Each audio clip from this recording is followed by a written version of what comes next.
Hello दोस्तों and welcome to क्लैरिफिक्स concepts. ये series में हम देखने वाले हैं kinematics and theory of machines. आज के फर्स्ट लेक्चर में हम देखेंगे applications of kinematics and theory of machines.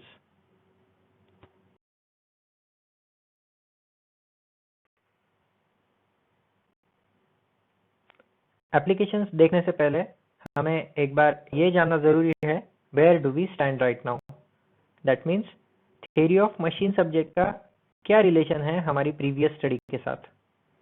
तो सबसे पहले हमने बेसिक साइंस की पढ़ाई की थी, उसके बाद हमने इंजीनियरिंग साइंस की पढ़ाई की, that means engineering physics and engineering chemistry.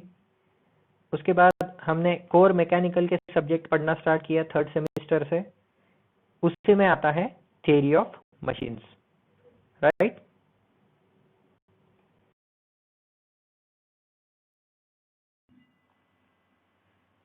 What is theory of machines?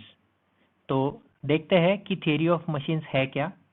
Basically, it is the branch of engineering science which deals with relative motion and forces of the machine parts.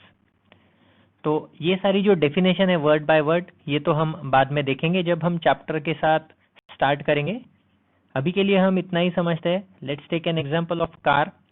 तो ये car पे जो भी motions है, जैसे कि velocity, acceleration, displacement, ये सारी चीज़ें जो हमें बेसिक इंजीनियरिंग साइंस के सब्जेक्ट्स में हमने पढ़ा था।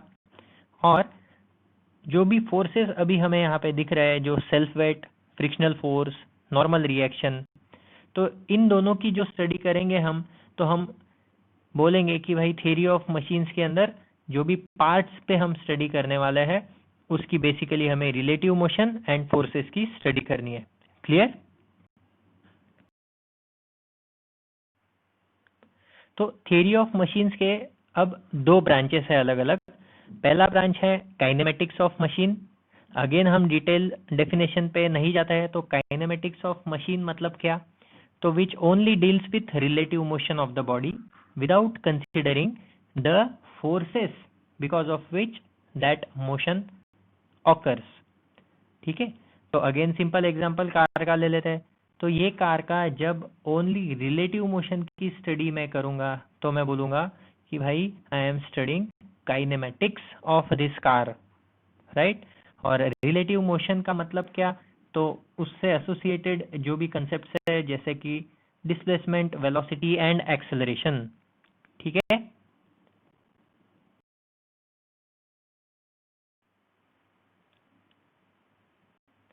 सेकेंड ब्रांच जो है थ्योरी ऑफ मशीन की, वो है dynamics of machine. Dynamics of machine में हम सिर्फ और सिर्फ फोर्सेस की स्टडी करते हैं। तो dynamics of machine as such हमारे ये चैप्टर, ये सब्जेक्ट में हमें उसको नहीं देखना है। That means kinematics and theory of machine में हमें डायनामिक्स का पोर्शन नहीं पढ़ना है, क्योंकि डायनामिक्स ऑफ मशीन इटसेल्फ एक बहुत वास्ट सब्जेक्ट है। तो आने वाले सेमिस्टर में आपको डायनामिक्स ऑफ मशीन्स भी पढ़ना है। तो इन शॉर्ट हम देख लेते हैं कि डायनामिक्स ऑफ मशीन के भी कौन से दो पार्ट्स है। तो फर्स्ट है स्टैटिक्स। दैट मीन्स जब भी हम फोर्सेस की स्टडी करेंगे, तो जो बॉडी है वो बॉडी रेस्ट पे होगी, तो मैं बोलूंगा कि I am studying statics of so and so body. And जो दूसरा पार्ट है डायनामिक्स का, वो है काइनेटिक्स। यहाँ पे थोड़ा सा कंफ्यूजन हो सकता है काइनेमेटिक्स और काइनेटिक्स में। बेसिकली काइनेमेटिक्स जो होता है वो रिलेटिव मोशन की बात करता है, और काइनेटिक्स जो है वो फोर्स की बात करता है along with the inertia forces. तो ये इनर्शिया फोर्सेस क्या होता है? इनर्शिया फोर्सेस तब पिक्चर में आते हैं जब कोई भी बॉडी मूव करती है, राइट। तो इसको कंक्लूड करने के लिए थ्योरी ऑफ मशीन जो है उसमें हम रिलेटिव मोशन और फोर्सेस की बात करेंगे। फिर उसको दो पार्ट में डिवाइड किया गया है। काइनेमेटिक्स मतलब again relative motion only, dynamics मतलब फोर्सेस की स्टडी। फोर्सेस की स्टडी भी दो तरीके से। First statics, as the name indicates, body rest पे होगी और फिर मैं फोर्सेस की स्टडी करूंगा। देन काइनेटिक्स, दैट मीन्स जो बॉडी होगी मोशन में होगी और उस टाइम पे मुझे फोर्सेस की स्टडी करनी होगी, तो हम बोलेंगे कि हम काइनेटिक्स की स्टडी कर रहे हैं, राइट। All clear?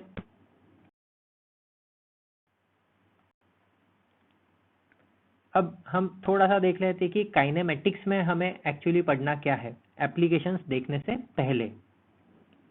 तो everything on this earth is moving, in fact earth itself is moving, ठीक है।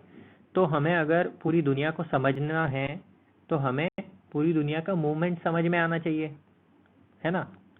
और काइनेमेटिक्स वर्ड का मतलब ही वो है कि it is the study of relative motion, but उसमें जो फोर्सेस लग रहे हैं जिसके कारण वो मोशन हो रही है, वो फोर्सेस को हमें नजरअंदाज करना है, उसको हमें नहीं देखना है under the heading kinematics, right.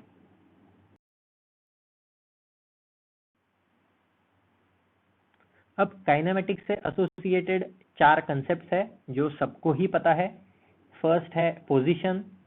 तो इनिशियल पोजीशन क्या है कोई भी बॉडी पार्ट की, फाइनल पोजीशन क्या है, देन उससे मैं पता करवाऊंगा कि what is the displacement, right.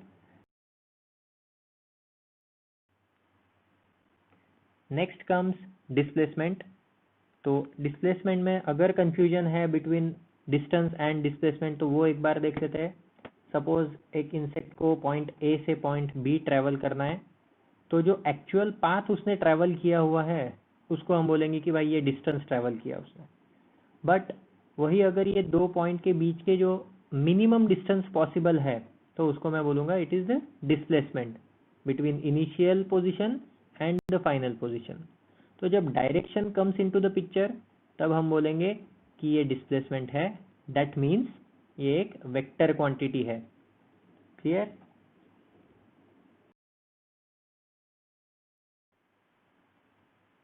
Next is velocity. Now again velocity और स्पीड में जो कंफ्यूजन है, अगर एक कार मूव हो रही है 50 किलोमीटर पर आवर की स्पीड से तो उसमें हम डायरेक्शन की इंफॉर्मेशन नहीं दे रहे। बट वही स्पीड में अगर मैं बोल दूं कि car is running with 50 kilometre per hour from point A to point B, तो वो हो जाएगा वेलोसिटी। दैट मीन्स जब मैं डायरेक्शन की इंफॉर्मेशन जैसे ही दे देता हूं तो that speed becomes velocity. That means again यहाँ पे वेलोसिटी क्या है, it is a vector quantity.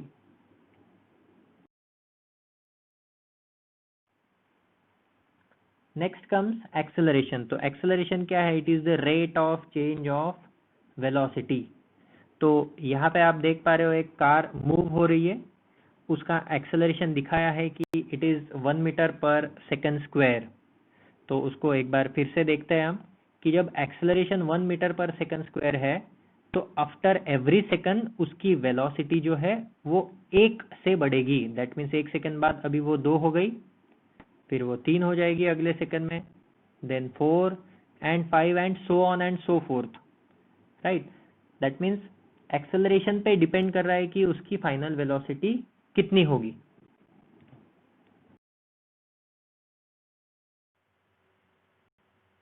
The name of the subject is kinematics and theory of machine.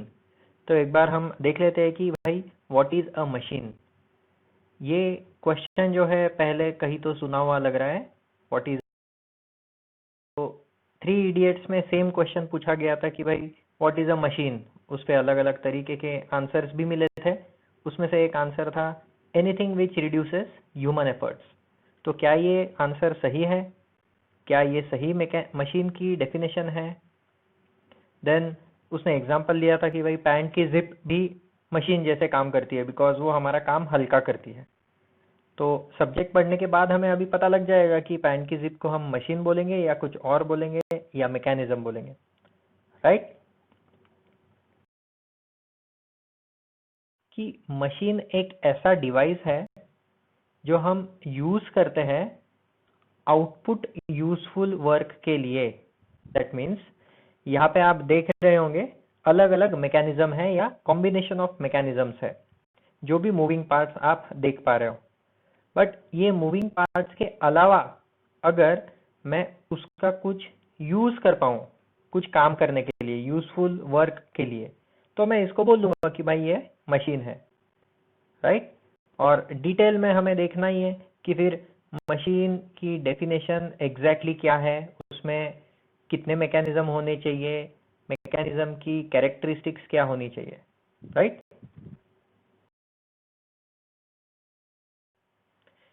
Now the important slide, हमारा फर्स्ट लेक्चर का ही ये एम है कि हमें एप्लीकेशंस देखने हैं। So under the applications, first of all we will see automobiles. In that automobiles IC engine हम देख लेते हैं एक बार। तो आईसी इंजन में अभी जो भी पार्ट्स दिख रहे हैं, सारे के सारे पार्ट्स मूव हो रहे हैं। आप देख पा रहे हो यहाँ पे crank is rotating, there is a connecting rod which is connected to the piston and piston is reciprocating inside the cylinder. ठीक है। At the top you can see inlet valve and outlet valve. ठीक है। और उसको control करने वाले ये camps हैं।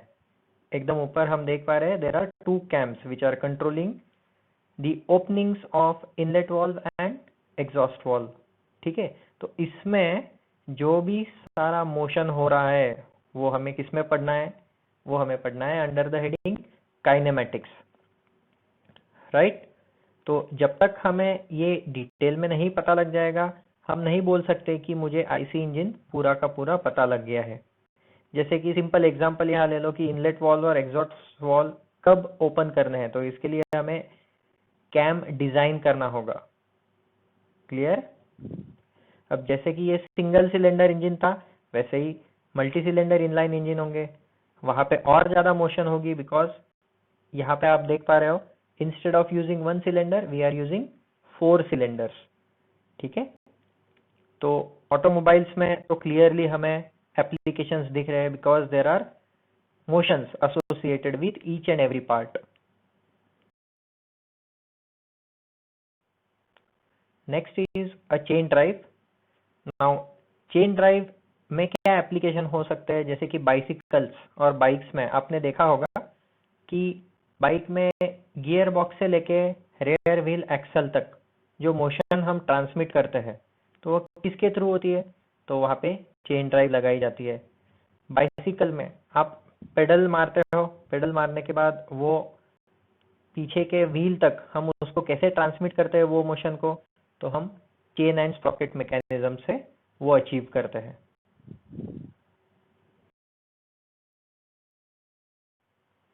Next is belt drive. It is also similar to chain drive but उसमें एक फंक्शनल डिफरेंस है दोनों में। वो डिफरेंस क्या है वो अभी हमें नहीं देखना है।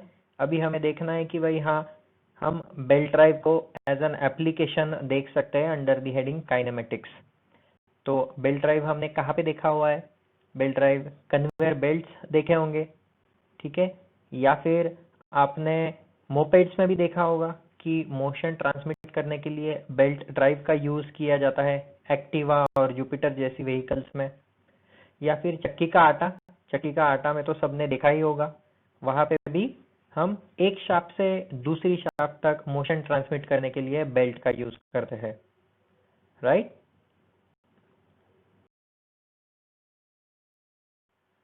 The next one is gear drive. तो अभी हमने गियर बॉक्स की बात की थी व्हीकल में। तो गियर ड्राइव बेसिकली क्यों यूज होता है? तो अलोंग विथ मोशन ट्रांसमिशन, मतलब एक शाफ्ट से दूसरी शाफ्ट तक मुझे मोशन ट्रांसमिट करना है, ये तो हो गई एक बात। दूसरी बात यह है कि जो रोटेशन है वो मुझे कितना चाहिए आउटपुट शाफ्ट पे। Now that depends on the number of teeth which are present on both the gears. जैसे कि यहाँ पे ए गियर पे 20 टीथ है, बी गियर पे 40 टीथ है। तो जो आरपीएम होगी बी गियर की that will be half of that of the A gear. ठीक है। इसका जो रिलेशन है यहाँ पे बहुत ही सिंपल दिख रहा है, आगे जाके हम इसका डिटेल में एनालिसिस करने वाले हैं। तो यहाँ पे हमें क्लियरली गियर्स में भी एप्लीकेशंस दिख रहा है।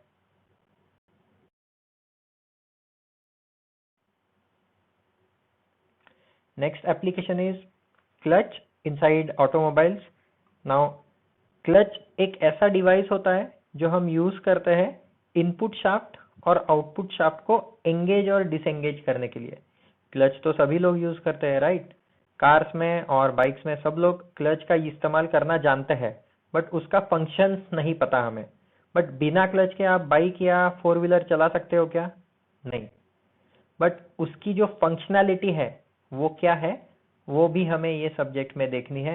And also it is associated with motion. आप देख पा रहे हो यहाँ पे input shaft which is rotating, output shaft rotate हो रहा है, क्लच लीवर को प्रेस किया जा रहा है। ठीक है, ये ऑपरेट कैसे होता है ये हम डिटेल में बाद में देखेंगे।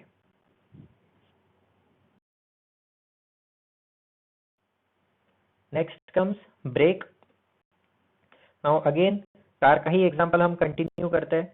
राइट साइड बॉटम में आपको 3 लीवर दिख रहे हैं जिसको हम ए, बी और सी ऐसे बोलते हैं generally, accelerator, brake and clutch. तो आप देख पा रहे हो ब्रेक लीवर को प्रेस करते ही व्हील का रोटेशन रुक रहा है। तो इसका एज एन इंजीनियर हम यूज कैसे करेंगे? तो लेट्स से कि कोई एक व्हीकल है 50 किलोमीटर पर आवर से चल रही है और समझ लो कुछ ऑब्स्टेकल आ गया और आपने ब्रेक लीवर प्रेस कर दिया, तो वो कितने सेकेंड्स बाद या कितने मिनट बाद, मिनट तो बहुत बड़ा यूनिट हो गया, बट कितने सेकेंड्स बाद vehicle will come to the rest, ये कैलकुलेशन भी हमें पता होना चाहिए। अलग अलग गाड़ियों के लिए अलग अलग कैलकुलेशंस होते हैं, राइट? तो ये भी ब्रेक्स में भी हमें सारे डिटेल्स कैलकुलेशंस देखने हैं।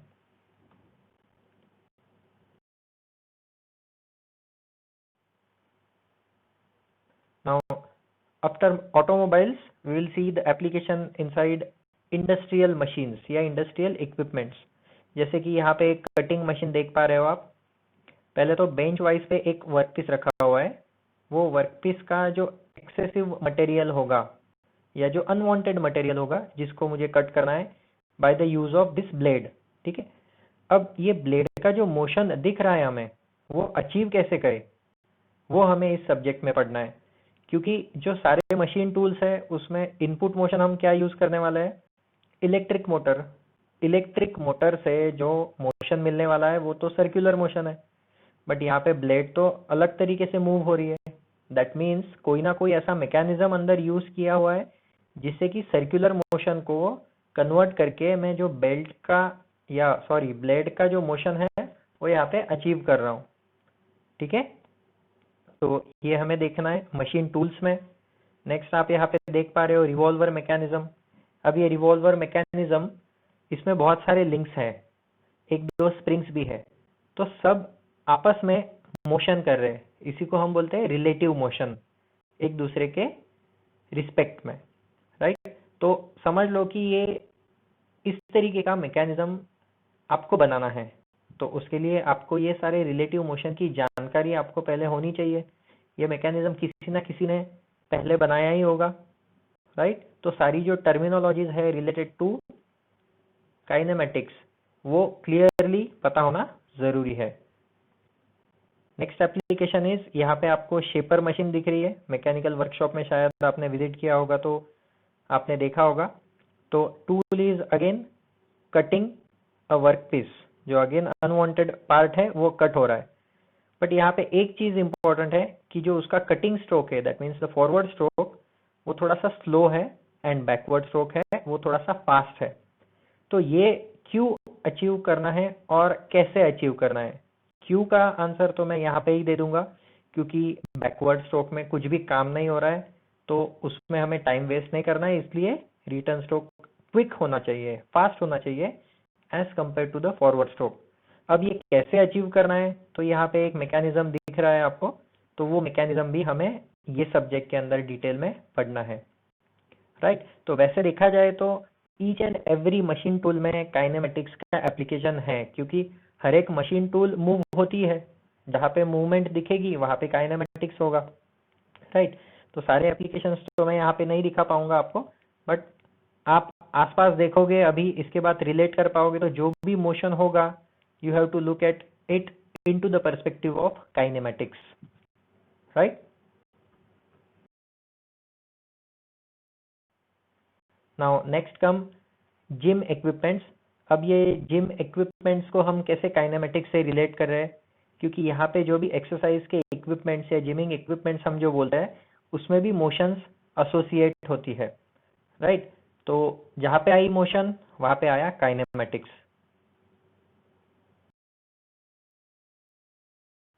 Next is amusement rides. तो अम्यूजमेंट पार्क्स में जो भी राइड्स होती है, वो राइड्स में जैसे कि यहाँ पे आप जायंट व्हील देख रहे हो, तो जायंट व्हील का जो आउटपुट मोशन है, जो सर्कुलर मोशन हमें दिख रहा है, वो मुझे अचीव करना है।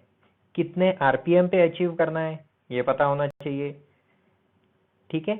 और उसके लिए इनपुट मोशन कहाँ और कैसे देना है वो हमें फाइंड आउट करना है। Now this is the only example of giant wheel. तो ऐसे बहुत सारे अम्यूजमेंट राइड्स होते हैं जिसमें बहुत सारे लिंकेजेस होते हैं जो अलग अलग तरीके से मूव होते हैं, right.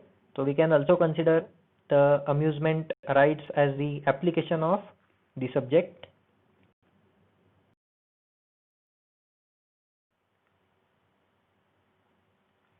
Next is construction machines. तो कंस्ट्रक्शन मशीन्स सबने ही देखी होगी जेसीबी में। जैसे जो भी आउटपुट वर्क हमें अचीव करना है यूजिंग दीज मशीन्स, तो उससे एसोसिएटेड जो मोशन है वो हमें फाइंड आउट करना होगा कि क्या इनपुट मोशन मैं दूंगा तब ऐसा आउटपुट मोशन मुझे मिलेगा, right. It is actually working like a human hand. The next example under this is a crane.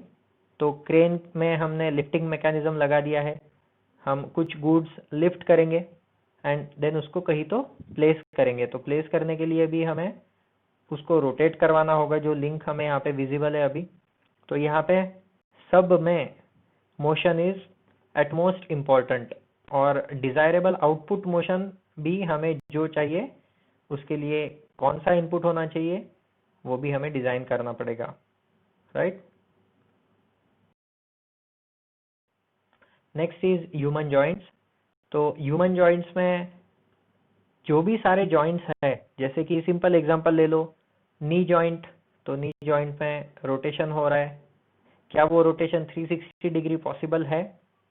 नहीं है। तो क्यों नहीं है? उसमें ऐसा कौन सा जॉइंट है जिससे कि 360 डिग्री पॉसिबल नहीं है? देन जो भी हमारे मूवमेंट होते हैं, जैसे एल्बो जॉइंट में भी रोटेशन हम कर पाते हैं।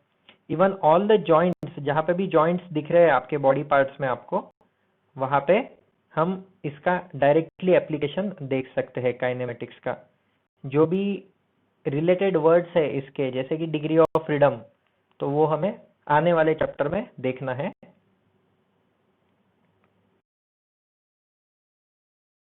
And last one is sports. तो स्पोर्ट्स में हम देख सकते हैं कि यहाँ पे एक बॉलर बॉलिंग कर रहा है, उसमें उसके सारे बॉडी पार्ट्स या जॉइंट्स कैसे मूव कर रहे हैं। तो इसका हम एप्लीकेशन कैसे देख सकते हैं? अगर आपने क्लियरली सुना होगा तो wrist position is very important at the time of bowling. तो पोजीशन की बात हो रही है, राइट। तो पोजीशन की बात हो रही है, दैट मीन्स काइनेटिक्स की बात हो रही है। हमने पहले ही पोजीशन, डिस्प्लेसमेंट, वेलोसिटी, एक्सेलरेशन, ये सारी चीजें डिस्कस की, right.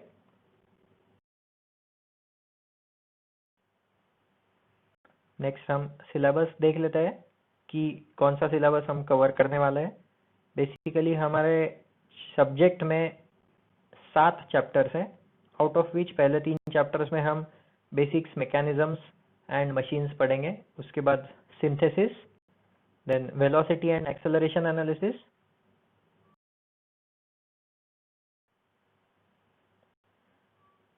Then cams, belt, rope, chain, then friction devices like clutch and brake, and finally हम देखेंगे gears and gear trains, right. तो ये सारा सिलेबस ये सीरीज में हम कवर करने वाले हैं। अब इम्पोर्टेंट क्वेश्चन ये है कि ये सब्जेक्ट के लिए कौन सी बुक्स रेफर करेंगे। तो मेनली 3 बुक्स मैं आपको सजेस्ट करूंगा रेफर करने के लिए। First one is theory of machines by S Rattan. Second one is theory of mechanisms and machines by Ghosh and Mallik. And the third one is theory of machines by Sadhu Singh. तो out of these 3 books S Rattan में आपके concepts भी clear हो जाएंगे और उसमें numericals भी बहुत अच्छे से समझाए हुए हैं रियल लाइफ से, राइट। मोर और लेस अगर आपको यूनिवर्सिटी एग्जाम्स के लिए या फिर at the max competitive exam के लिए जाना है तो इंट्रोडक्टरी लेवल तक ये तीनों बुक्स मोर देन इनफ रहेगी।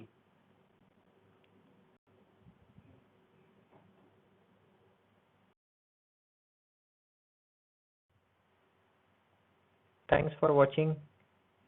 If you really think this is helpful, then like, share and subscribe. Thank you again.